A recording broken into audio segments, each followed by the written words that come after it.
बिस्मिल्लाहिर्रहमानिर्रहीम। अस्सलाम वालेकुम नाज़रीन, आप यूट्यूब चैनल देख रहे हैं। मैं इमरान खान हूँ। नाज़रीन, आज पीर की सुबह है और ये ब्रेकिंग न्यूज़ है, बहुत बड़ी ख़बर है। क्योंकि सारी रात यानी गुज़िश्ता जो रात गुजरी है, सारी रात बहुत बड़ी एक्टिविटीज़ होती रही हैं। मिडल ईस्ट के अंदर तैयारों की बहुत बड़ी नकलो हरकत नोट की गई है। ख़ास तौर पे वो तैयारे जो जंग में निगरानी करते हैं या रीफ्यूलिंग का काम करते हैं, बड़े पैमाने पर उनको एक जगह से दूसरी जगह शफल किया गया। ऐसा लगता है कि कोई बहुत बड़ी जंग शुरू होने वाली है। लेकिन उससे पहले डोनाल्ड ट्रंप ने एक बड़ी अनाउंसमेंट की है। मैंने आपको बताया था कि सेंटकॉम के कमांडर ने एक ब्रीफिंग दी थी डोनाल्ड ट्रंप को। उसके बाद इसराइल से रब्ता किया था और उसके बाद वो मिडल ईस्ट पहुंच गए और उन्होंने ज़ाती हैसियत में फ़ौज की निगरानी शुरू की और बहुत सारे उमूर उन्होंने देखे। उसके बाद डोनाल्ड ट्रंप ने अभी एक स्टेटमेंट दिया। उस स्टेटमेंट से सारी बात शुरू होती है। डोनाल्ड ट्रंप ने मुहासरा ख़त्म करने का या नाकाबंदी ख़त्म करने का ऐलान किया, लेकिन ये ऐलान उन्होंने बड़े अजीबोगरीब तरीके से किया। डोनाल्ड ट्रंप ने यह कहा कि दोस्तों ने मेरे से रब्ता किया है, बहुत सारे ममालिक ने, और नाकाबंदी अब वो ख़त्म कर रहे हैं और जहाज़ों को वो आबने हुर्मत से गुजारेंगे, स्कॉट करेंगे या उनकी मदद करेंगे जहाज़ों की कि वो आबने हुर्मत से गुजर के निकल जाएं। और ईरान के लिए वार्निंग भी है कि ईरान अब किसी भी शरारत से बाज रहे, यानी आबने हुर्मस को ज़बरदस्ती खुलवाने का अमेरिका ने मंसूबा बना लिया। डोनाल्ड ट्रंप ने अल्फाज का चुनाव बड़ा मुबहम किया है, लेकिन सूरत हाल ऐसी ही दिखाई दे रही है। और ईरान का जवाब अगर आप देखें तो उसमें आपको बहुत सारी चीज़ें क्लियर हो जाती हैं। डोनाल्ड ट्रंप ने अपने इस प्रोजेक्ट को नाम दिया है प्रोजेक्ट फ्रीडम का, और यह कहा कि नाकाबंदी का खात्मा दरअसल एक इंसानी हमदर्दी का है। अपने सोशल मीडिया पे डोनाल्ड ट्रंप ने कहा कि आबने हुर्मस में मौजूद कई जहाज़ों पर खुराक और ज़रूरी अशिया की किल्लत पैदा हो गई है, जिसके बायस अमले की सेहत और हिफाजत की संगीनी का ख़तरा है। हालांकि ऐसी कोई चीज़ रिपोर्ट नहीं हुई, वरना वीडियोज़ आ जाती बहुत सारे जहाज़ों से। उन्होंने खबरदार किया कि अगर इस मिशन में किसी किस्म की रुकावट डाली गई तो अमेरिका सख्त रद्द अमल देगा। फिर ये पेशरफ्त ऐसे वक्त में सामने आई है जब आबने हुर्मस में ईरान की जानिब से आयद गैर आलानिया पाबंदी और अमरीकी बहरी नाकाबंदी के बायस आलमी तिजारत और तेल की तरसील जो है वो बुरी तरह मुतासर हो चुकी है। देखिए, ये आंख झपकने का मुकाबला था, आसाब की लड़ाई थी। ईरान ने अंदर से आबने हुर्मस को बंद किया हुआ था, उसके ऊपर भी बहुत दबाव था, और अमेरिका ने बाहर से नाकाबंदी की हुई थी, उसके ऊपर भी बहुत दबाव था। अभी अमरीकी सदर को चीन के दौरे के लिए भी जाना है। 14-15 मई का ये टाइम है और वहाँ पे तैयारियाँ भी शुरू हो चुकी हैं। तो डोनाल्ड ट्रंप को जो भी करना है वो उससे पहले करना है। अगर लड़ाई करनी है या लड़ाई को समेटना है तो उससे पहले करेंगे तो ज़्यादा बेहतर अंदाज में वो अपना दौरा मुकम्मल करेंगे। और अगर वो लड़ाई के बीच में जाते हैं तो सिचुएशन मुख्तलिफ होगी, या फिर उनको दौरा एक मरतबा फिर आगे भी करना पड़ सकता है। वो फिर देखना पड़ेगा कि चाइना के सदर की अवेलेबिलिटी और बाकी मामला कैसे होते हैं। बहरहाल इस वक्त सूरत हाल ये है कि डोनाल्ड ट्रंप ने ईरान को वार्निंग दी और उन्होंने कहा कि मैं मुख्तलिफ ममालिक के जहाज़ों को यहाँ से निकालूंगा। अब ये एक ट्रैप भी हो सकता है। देखिए, माजी में इसी तरह का हथकंडा 1964 में अमेरिका ने इस्तेमाल किया था वियतनाम पे हमले के लिए। जब अमेरिकी सदर जॉन एफ कैनेडी को कत्ल किया गया था 1963 में, तो उसके बाद नायब सदर था जॉनसन, वो अमेरिका का सदर बन गया था। और फिर एक वाक़या हुआ था वियतनाम के पानियों में, जिसके बहाने अमेरिका वियतनाम के साथ एक लड़ाई में उतर गया। देखिए, वियतनाम की लड़ाई से मिलती जुलती लड़ाई है जो अमेरिका यहाँ पे आबने हुर्मस में करने जा रहा है। वहाँ पे भी पानी में होने वाली एक झड़प का बहाना बनाया गया था और यहाँ पे भी ऐसा लगता है कि ये मामला उसी तरफ जा रहा है। वहाँ गल्फ ऑफ टॉनकिन थी।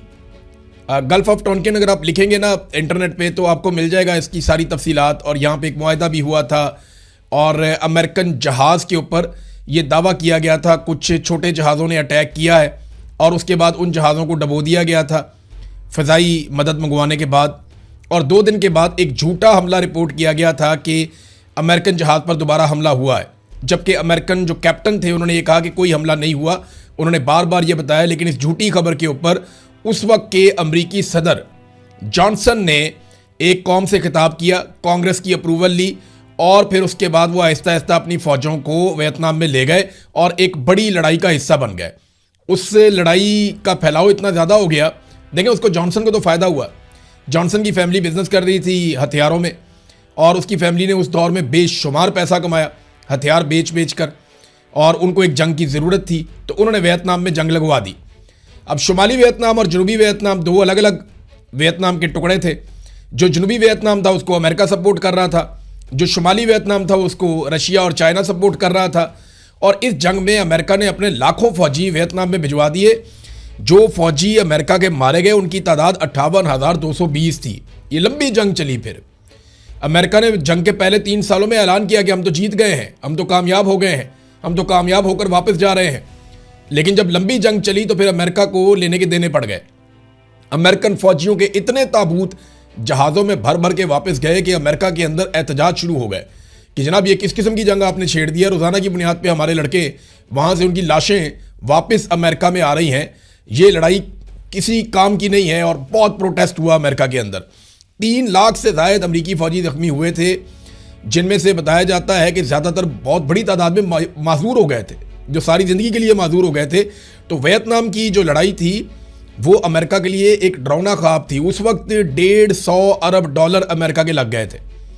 आज के दौर में अगर आप इस रकम को देखें तो ये $800 अरब बनते हैं। बहुत बड़ी रकम अमेरिका की जंग पे लग गई थी। तब हथियार इतने महंगे नहीं होते थे, ना ही इतने खौफनाक हथियार होते थे। लेकिन जो हथियार उस वक्त अवेलेबल थे उसमें सदर जॉनसन की फैमिली ने बहुत पैसा कमाया, बल्कि वो दोबारा इलेक्शन भी जीत गए और फिर उन्होंने इस जंग को तूल दे दी। बहरहाल बड़ा लंबा अरसा लगा इस जंग से अमेरिका को निकलने में, वापस आने में। तो ये जो गल्फ ऑफ टोनकिन में हुआ था, ये उसी किस्म का आबनाए हुर्मुज़ में भी मुझे होता हुआ दिखाई दे रहा है। बहुत सारे एक्सपर्ट्स इसके बारे में बात कर रहे हैं। कुछ एक्सपर्ट्स ने इसके बारे में क्या कहा, ये मैं आपको पढ़ के सुना देता हूं कि कुछ एक्सपर्ट्स इसके बारे में क्या कह रहे हैं। वो कह रहे हैं जंग का एक जवाब बनाया जा रहा है। ट्रंप ने अमरीकी बहरिया को आबने हुर्मुज़ में तजारती जहाज़ों की हिफाजत के साथ गुजारने का हुक्म दिया है, जिसे बाकायदा नाम दिया गया है प्रोजेक्ट फ्रीडम का। अब वहाँ से जब अमरीकी जहाज़ निकलवाएंगे बहरी जहाज़ों को और जो तजारती जहाज़ हैं उनको, तो ईरान ने आबने हुर्मुज़ के करीब लंगरअंदाज जहाज़ों को फौरी तौर पे ये हुक्म भी दे दिया है कि यहाँ से हटके दूर चले जाओ। अब ईरान का ऑर्डर भी आ गया कि फौरी तौर पे जितने भी जहाज़ यहाँ पे मौजूद हैं, ख़ास तौर पे रासुल खैमा के इलाके में, वो दुबई की तरफ चले जाएं और यहाँ से जितना फासला बढ़ा सकते हैं बढ़ा लें। यहाँ से हम अपने लंगर उठा के दूर चले जाएं। ईरान ने ये वार्निंग जारी की है क्योंकि ईरान को लगता है कि यहाँ पे लड़ाई हो सकती है। अच्छा, इसमें ये जो है वो एक्सपर्ट्स ये कह रहे हैं कि मुमकिन है कि ईरान अमरीकी जंगी जहाज़ों पर वापस फायरिंग करेगा और ट्रंप उसको जंग के जवाब के तौर पे इस्तेमाल कर सकता है। अब ईरान ने जो कहा, बहरी जहाज़ों को बाकायदा जो वार्निंग जारी की, जो सुनी गई है कप्तानों की जानिब से, ये बताया गया मुख्तलिफ जहाज़ों के, और जो इतलात मिली हैं इनमें उनको जहाज़ों को लंगरअंदाजों से हटाने की हदायत की गई है।